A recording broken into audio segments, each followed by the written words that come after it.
She's passionate about studying medicine and about new discoveries in medicine as well. She has her own research. She started researching even before entering the medical school, and I think that's inspiring to all of you. And she's motivated in the field of neuromodulation.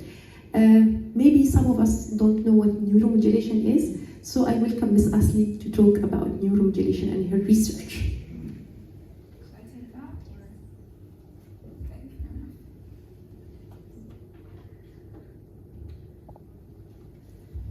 Firstly, I'd like to thank all of you for your time and the organization for giving me the chance to talk about something that I'm very passionate about. So without further ado, I'll go through with my speech.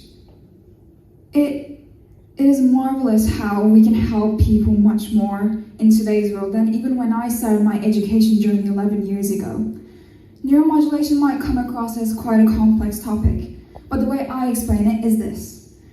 Neuromodulation uses weak pulses of electricity to adjust brain function in order to restore movements in the body. To go through this, let me walk you through a scenario. So this is a patient suffering from Parkinson's disease. They're currently underneath the deep brain stimulation treatment, short for DBS. On top of these obstacles, it is a pandemic world, so we've got lockdowns and curfew. And the solution we've got for this at the moment are virtual clinics. So if you don't know what Parkinson's is, let me just walk you through it in the very simple terms. Parkinson's disease is ultimately the lack of two main neurotransmitters in the brain called dopamine and norepinephrine. This disease is also known as shaking elderly amongst people. This is because the main symptom of it that distinguishes this disease from other diseases is a tremors, which is ultimately the shaking of the limbs in the body. However, Parkinson's is not just known for its motor symptoms. It has very affecting non-motor symptoms as well. So you need to think of the patient holistically to provide the best care possible. Deep brain stimulation treatment, although it might sound like science fiction, it's been around since about 1920s. It is essentially the insertion of electrodes to act as neurotransmitters. They pretend to be neurotransmitters in the brain.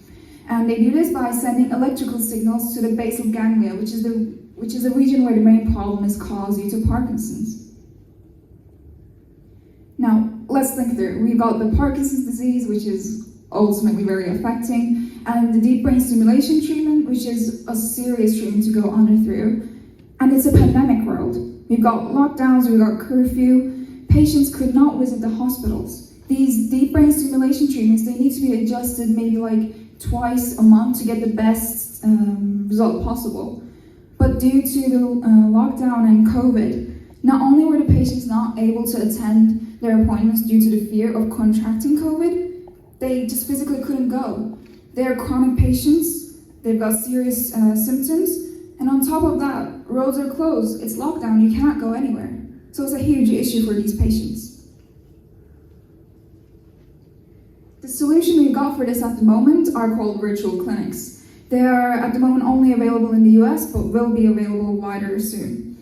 They essentially remotely control the deep brain stimulation treatment through a Zoom or a Teams call like scenario, just the ones that we're used to in a working from home scenario. It ultimately increases efficiency, and the symptoms can be supervised practically anywhere.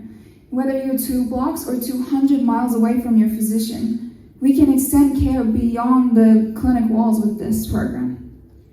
And to help you understand this concept in a real life scenario, I'd like to introduce you to a patient. In this next video, there will be a neurologist from their office in a lockdown scenario, and the patient will be at the comfort of their house. And they will be interacting via the virtual clinic. Remote care system, virtual clinic, I'm actually going to do a demonstration where I'll shut the device off, I'll shut the stimulation off, and let's just see what the tremor looks like. So stimulation is on, tremor looks quite well controlled, and just bring your arm out for me. So we turn it off, good, you can rest it down on your lap. Great, nice and still, so I'll go ahead and shut it off. So it is off right now. Looks like the tremor recurred quite a bit, yeah? No, quite severe. Can we have you reach out your arm? Yeah, okay. Round, and then put your arm down, that's great. And I'm gonna go ahead and turn it back on, and we'll ramp up slowly. So stimulation is going back on. And again, it's ramping up slowly.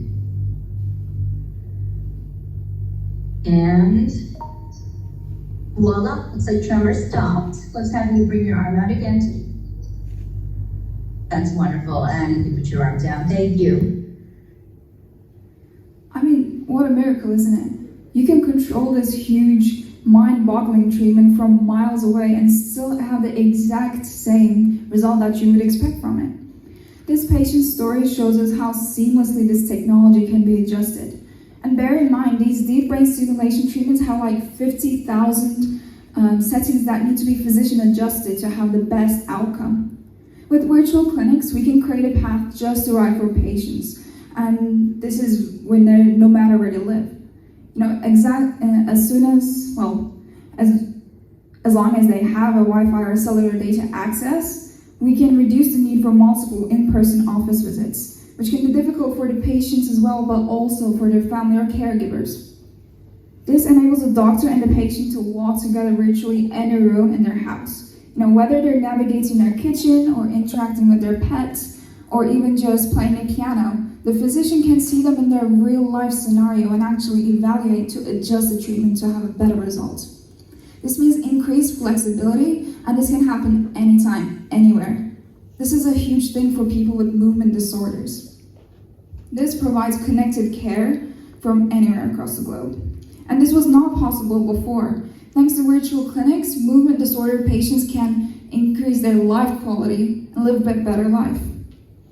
And remember, this is just a glimpse of what the future holds for treating movement disorders. I'd like to close with a quote that's very dear to my heart.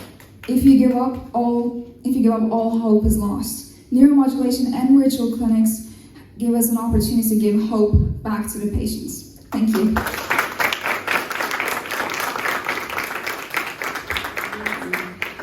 So, A-level student does not know only that she wants to be a physician, she wants which specialty, which subspecialty, which field of research she's interested in. I think that's very eye-opening and very inspiring for all of us.